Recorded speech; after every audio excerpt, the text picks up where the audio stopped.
প্রাথমিক বিদ্যালয়ের সহকারী শিক্ষক নিয়োগ পরীক্ষায় অবৈধভাবে ইলেকট্রনিক ডিভাইস ব্যবহার করে পরীক্ষায় অংশ নেয় প্রতিযোগীরা।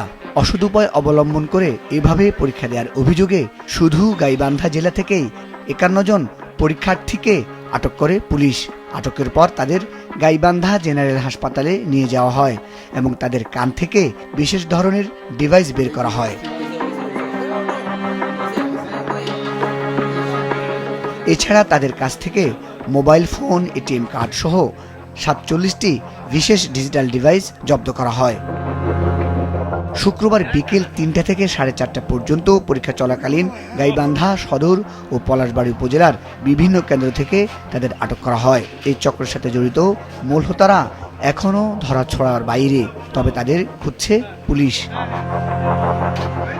গাইবান্ধা জেলার প্রাথমিক শিক্ষা অফিস সূত্রে জানা গেছে, জেলার ৭টি উপজেলার ৪০০টিরও বেশি শূন্য পদের বিপরীতে ২৭,৬৮৮ জন পরীক্ষার্থীর অংশ নেওয়ার কথা থাকলেও উপস্থিত ছিলেন ২২,১৯৭ জন। একই ঘটনা ঘটেছে দিনাজপুরের প্রাথমিক সহকারী শিক্ষক নিয়োগ পরীক্ষাতেও। অসৎ উপায় অবলম্বন করে পরীক্ষা অংশ নেওয়ার অভিযোগে ডিজিটাল ডিভাইস সহ ১৭ জনকে আটক করেছে পুলিশ। আটককৃতদের মধ্যে একজন বদলি পরীক্ষার্থীও রয়েছেন। শুক্রবার বিকেলে শহরের বিভিন্ন শিক্ষা প্রতিষ্ঠানের পরীক্ষা কেন্দ্র থেকে তাদের আটক করা হয়। দিনাজপুরের অতিরিক্ত পুলিশ জানায়, প্রাথমিক জিজ্ঞাসাবাদে গুরুত্বপূর্ণ তথ্য মিলেছে। আরও তথ্য উদ্ঘাটনের জন্য আদালতের মাধ্যমে তাদের রিমান্ড আবেদন করা হয়েছে। 18 জন সদস্যকে আমরা গ্রেপ্তার করতে পেরেছি।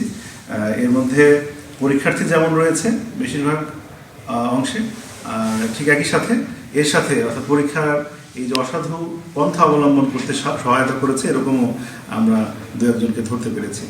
আমরা এগুলো যাচাই বাছাই করে মূল হোতা যে তারও তথ্য আমাদের কাছে আছে।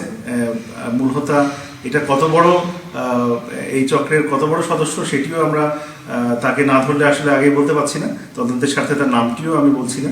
আমাদের যে ইন্টেলিজেন্স সেখান থেকে 15 লক্ষ টাকা কোনো কোনো ক্ষেত্রে বেশিও কম বেশি হতে পারে এবং বেশিরভাগ ক্ষেত্রেই তারা এগুলো টাকাগুলো কন্ট্রাক্ট বেসিসে নিয়েছে, অর্থাৎ প্রতিশ্রুতি দিয়েছে যারা, তাদের ক্ষেত্রেই এই ডিভাইসগুলো সরবরাহ করেছে এবং পরবর্তীতে টাকা নেবে। এখন তারা আমাদের ইন্টেলিজেন্স থেকে যেটা বলছে যে তারা চেক, তারপরে হচ্ছে সার্টিফিকেটের একটা কপি, এই আনুষঙ্গিক 2-1টি কাগজপত্র অর্থাৎ প্রবেশপত্র, এই কপি এগুলো নিয়ে রাখছেন তারা। মুজাহিদ সাকিব, মাছরাঙ্গা নিউজ ডেস্ক।